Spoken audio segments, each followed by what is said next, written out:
सबके सामने डॉक्टर से कहा, अम्मा का दिमाग बहुत काम नहीं करता, इन्हें पागल खाने भेजना होगा। तभी मेरी बहू ने पीछे से प्रोजेक्टर चालू कर दिया और वो वीडियो चला दिया जिसे देखकर मेरे बेटे के पैरों तले जमीन खिसक गई।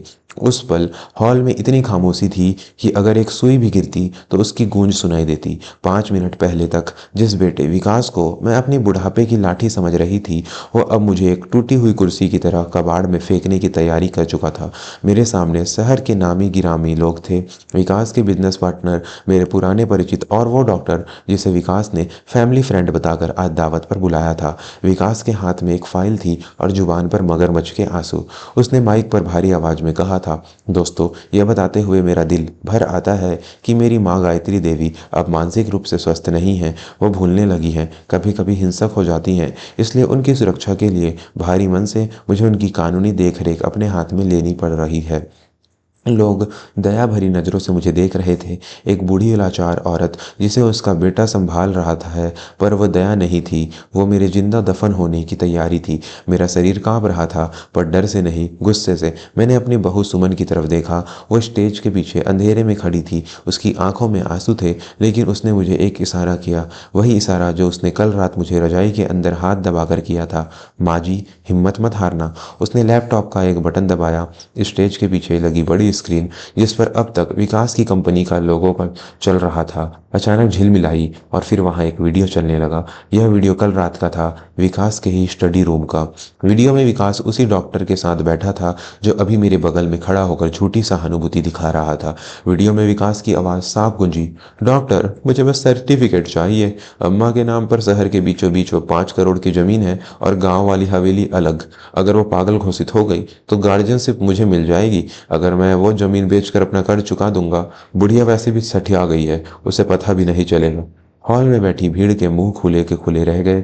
जो लोग अभी आह और ऊह कर रहे थे, वो अब बुत बनकर स्क्रीन पर देख रहे थे।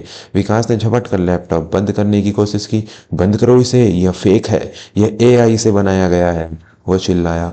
लेकिन तब तक बहुत देर हो चुकी थी। मैंने गायत्री देवी ने, जो पिछले 30 साल से सरकारी स्कूल में प्रिंसिपल रही थी और जिसने अनुशासन से हजारों बच्चे गाढ़े थे, आज अपने ही खून को सबक सिखाने के लिए माइक थाम लिया था।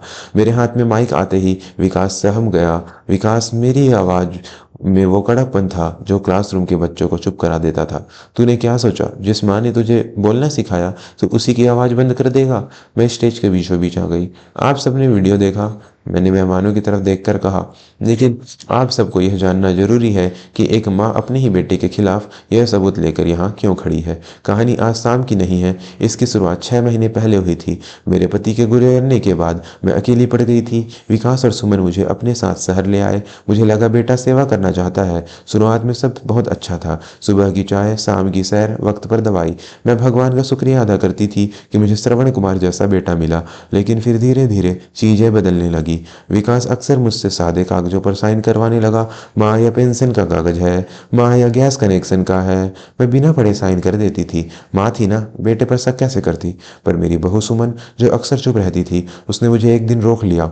एक रात जब मैं पानी पीने उठी तो मैंने सुमन को विकास से बहस करते सुना। विकास, आप माँ जी के साथ गलत कर रहे हैं। वो एफडी तुड़वाने के कागज थे जिन पर आपने आज साइन लिए। आप उन्हें बता क्यों नहीं देते कि आपको बिजनेस में घाटा हुआ है? सुमन की आवाज में डर था, पर सच्चाई भी थी। विकास ने उसे डांट दिया था, तुम अपना मुंह बंद रखो सुमन। अगर माँ को पता चला कि मैं दिवालिया होने वाला हूँ तो वह पैसा नहीं देंगी, वो उस पुराने स्कूल को दान कर देंगी। मुझे वो पैसा चाहिए, किसी भी कीमत पर। उस दिन मेरी नींद उड़ गई। मेरा बेटा मुझसे प्यार नहीं करता था, वो मेरे पैसों से प्यार करता था। पर हद तो तब हो गई जब पिछले हफ्ते विकास ने मुझे भूलने की बीमारी की दवाइयाँ खिलाना शुरू कर दी। वो विटामिन की शीशी में नींद और दिमाग सुन्न करने वाली गोलियाँ मिला देता था। मैं दिन भर बेहोश रहने लगी, मुझे चक्कर आते, हाथ पैर कांपते। विकास रिश्तेदार से कहता, देखो माँ, आप अपने होश में नहीं रहती। वो मेरे पागलपन की कहानी गढ़ रहा था। अगर मेरी बहू सुमन ने वो दवाइयाँ चेक न की होती तो शायद आज मैं सच में किसी मेंटल हॉस्पिटल के बंद कमरे में जंजीरों से बंधी होती। सुमन ने अपनी जान जोखिम में डालकर वो दवाइयाँ बदली और कल रात छुप कर वो वीडियो रिकॉर्ड किया जब विकास डॉक्टर को रिश्वत दे रहा था। हॉल में सन्नाटा था। मैंने अपनी बात जारी रखी, आज यह प्रॉपर्टी मेरी बीमारी के लिए नहीं थी, यह एक जाल था। विकास चाहता था कि समाज के 4 इज्जतदार लोग गवाह बन जाएं कि मैं पागल हूं, ताकि कल को कोर्ट में आसानी हो। मैं विकास की तरफ मुड़ी। उसका चेहरा पसीने से भींगा हुआ था। उसका महंगा सूट अब उसे छोटा लग रहा था। विकास, तुझे पैसे चाहिए थे ना? मांग लेता। मैं अपनी जेवर जमीन सब दे देती। माँ हूँ, तेरा कर्ज नहीं देख पाती। लेकिन तूने मेरी ममता का सौदा नहीं किया। तूने मेरी आत्मसम्मान पर वार किया। तूने मुझे समाज में पागल साबित करने की कोशिश की, ताकि मैं अपने ही फैसलों की मालिक न रह सकूं। भीड़ में से एक बुजुर्ग वकील साहब आगे आए। वो मेरे पति के दोस्त थे। गायत्री भाभी, यह जो विकास ने करने की कोशिश की है, यह गार्जियनशिप फ्रॉड है। यह संगीन जुर्म है। विकास ने गिड़गिड़ाना शुरू किया। माँ, गलती हो गई। मैं बस परेशान था। बिजनेस का बहुत प्रेशर है। माफ़ कर दो माँ, मैं आपका बेटा हूँ। वो मेरे पैरों में गिरने लगा। यही वो पल होता है जब अक्सर माएँ पिघल जाती हैं। मेरा बच्चा है, भटक गया था, यही सोचकर हम माफ़ कर देते हैं। और यही हमारी सबसे बड़ी गलती होती है, क्योंकि जो औलाद साजिश रचकर माँ को पागल घोषित कर सकता है, वो कल को जान से मार भी सकता है। मैंने अपने पैर पीछे खींच लिए।